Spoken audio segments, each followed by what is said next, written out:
জীবনে অনেক বাইকার দেখছি, এই যে দেখেন এরকম বাইকার আপনাকে জীবনে দেখছেন মিয়া? দেখেন না বাইকারে কি করতেছে, খালি ওর তামসাগুলো দেখেন। ওই যে আপায় ডাক দিল, খাড়াইলো, ওর গদ্দির থেকে চেন বাই করতেছে, ছিগল বাই করছে। আমি মনে করছি কি মালগুলারে বানবো, হায় হায়, ওখানে দেখি যে চাক্কার মধ্যে ফিটিং করতেছে। আমার জীবনের প্রথম দেখতেছে এরকম রাইডার চাক্কার মধ্যে ছিগল ফিটিং করতেছে। কি করবো দেখি, খালি দেখতে থাকেন। আর মালগুলারে দেখেন না কেমনে বানতাছে। ভাই আমরা যতটুক জানি, একটা বাইকের মধ্যে 10-15 কেজি জিনিস পিছনে লন যায়। আর ওই যে বাক্সগুলা বা ব্যাগগুলা লইছে, এখন এগুলো কি খালি না মালপত্র আছে, এটা তো আর আমরা জানি না। কথাটা বুঝেন নাই? এখন কথা ওই লোকে দেখেন, মানে কি পেট্রোল খাইলো না পেট্রোল বললো। তো যাই হোক, কথা কয়েন না, খালি দেখেন কেমনে ওই পাহাড়ের মধ্যে রাইডিং করতেছে। আমগো বাংলাদেশে তো অনেক বড় বড় রাইডার দেখছি, বাবারি বাবা, হাইওয়ে রোড গুলারে কিভাবে ভুম ভুম ভুম ভুম করে চালায়া বাসের নিচে লয়ে জায়গা।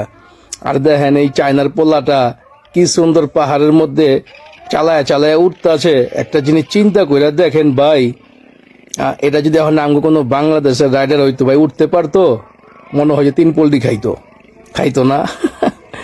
তো যাই হোক, খালি ভিডিওটা খালি দেখেন, বিনোদন লন মিয়া। কত সুন্দর রাইডার মিয়া, দেখেন না কেমনে উঠতেছে ভাই পাহাড়ের উপরে, কেমনে। আর পিছনের চাক্কার মধ্যে যে চেন লাগাইছে, এখন আর ফাঁসনের কোনো টেনশন নাই।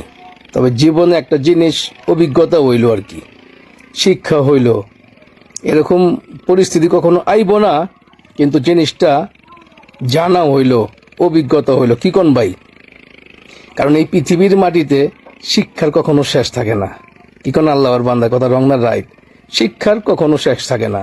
কিন্তু এই জিনিসটা মাথার মধ্যে রাখলাম, ভবিষ্যতে যদি কখনো কোনো কাজে লেগে যায়, কারণ আমরা তো ড্রাইভার, মরুভূমিতে অনেক জায়গায় মনে করেন যে আমি বড় বড় গাড়ি চালাই, ছোট গাড়ি চালাই।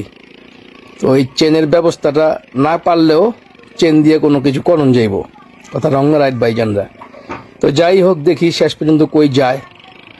এই মহিলার ঘর কোন জায়গায়, দেখতে থাকেন কেমনে টার্নিংগুলো লইতেছে, সুবহানাল্লাহ। আর এখানে মূল বিষয় হইল গিয়া, ওই কি জায়গায় জায়গায় কি মানুষ খাড়া করে রাখছে ক্যামেরা শুট করানোর লেগা, নাকি ওই আগে বাগেই প্রতি জায়গার মধ্যে, প্রতিটা মোড়ের মধ্যে ক্যামেরা খাড়া করে রাখছে। এটা চিন্তার বিষয়। কি কোন ভাইয়েরা? এখন যাই হোক, যে এই ভিডিওটা শুট করছে বা জায়গায় জায়গায় ক্যামেরা রাখছে তো অবশ্যই, না হলে তো এই ভিডিওটা আমরা পাইতাম না। আর আপনাকে যদি জীবনে যদি এরকম কোনো ভিডিও দেখা থাকেন, অবশ্যই একটা কমেন্ট করবেন। যদি না দেখা থাকেন, সুন্দর একটা কমেন্ট করবেন। ভিডিওটা ভালো লাগলে শেয়ার করবেন। আর বাংলাদেশে যারা রাইডিং করে, আমি আপনাকে কইতাছি ভাই, 2 চাক্কার কোনো ভরসা নাই। সাবধানে গাড়ি চালায়েন, জানের মোহাব্বত করেন, জানের মায়া করেন, পরিবারের কথা চিন্তা কইরা বাইক চালাইবেন। তো আল্লাহ তাআলা আমগো প্রত্যেকটা বাংলাদেশি ভাই এবং বোনেরা যারা রাইডিং করতেছেন, এই হোন্ডা চালাইতেছেন, এদের সহি সালামতে চালানোর তৌফিক দান করে। এগমতন ওই যে পাকনামি কইরা পাহাড়ের উপর উঠবার যায় না, কারণ এরা হচ্ছে ট্রেনিং প্রাপ্ত, বুঝেন নাই? তো ভালো থাকবেন, আল্লাহ হাফেজ।